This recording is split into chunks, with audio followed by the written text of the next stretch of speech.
Africa, with its deep roots, holds the origins of humanity.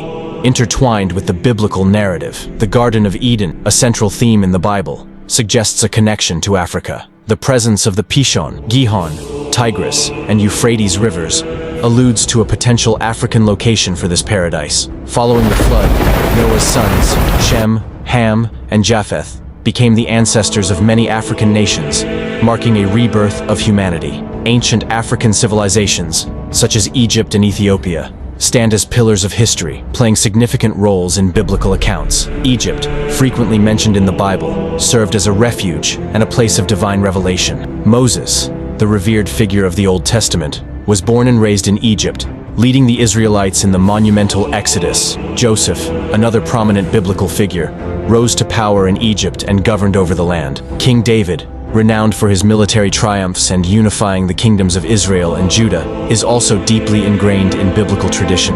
The theory of a hidden African identity in the Bible suggests that many biblical figures and nations may have originated from Africa, their identities obscured or altered over time due to various socio-political factors. Evidence of this can be found in the figure of Zipporah, Moses' wife, who belonged to the Midianites, as well as the presence of Cushites in biblical accounts. Ham, one of Noah's sons, is traditionally associated with the African lineage, with his sons, Cush, Mizraim, Put, and Canaan, contributing to the diverse African heritage. Africa's significance in the Bible extends beyond individual figures and nations. It intertwines with biblical prophecies. The continent's role in fulfilling various prophetic narratives underscores its importance and adds depth to our understanding of shared origins. Exploring Africa's biblical heritage will captivate and unravel the key to unlocking our interconnected past.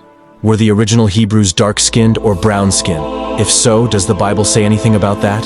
Simeon was called Niger, which means black. This word evolved into one of the most offensive words to call one with dark skin, particularly the so-called African Americans. The Lord said in Amos 9:7, "Are ye not like the Ethiopians unto me, O children of Israel?" Pale white skin was considered unclean or a curse. Leprosy would make one be expelled from the rest of the tribes until deemed clean.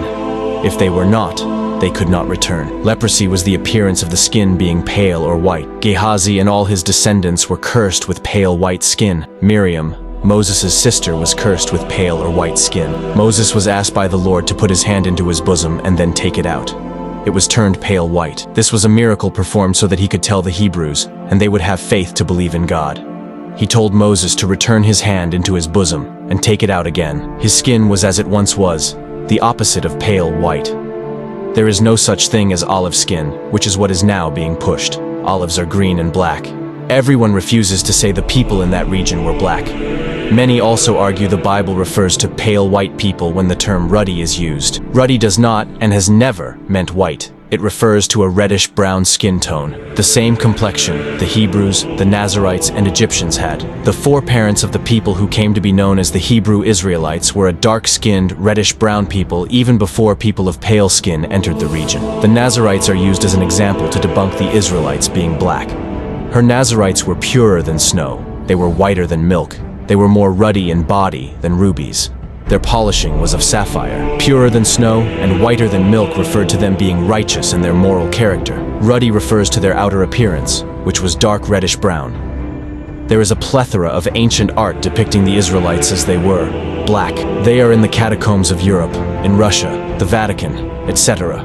Let's not forget the hieroglyphs in Mizraim. It clearly depicts the Hebrew slaves with afros and beards. The Lord said he would wake his people in 2 days' time, and in the third day they would live in his presence. So are white people the lepers from the Bible?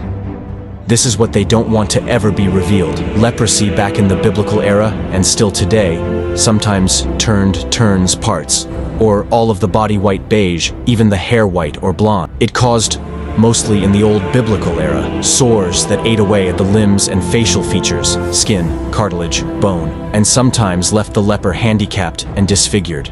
It also makes the leper susceptible to diseases. Leprosy is a direct cause of a change in the leper's DNA mutation.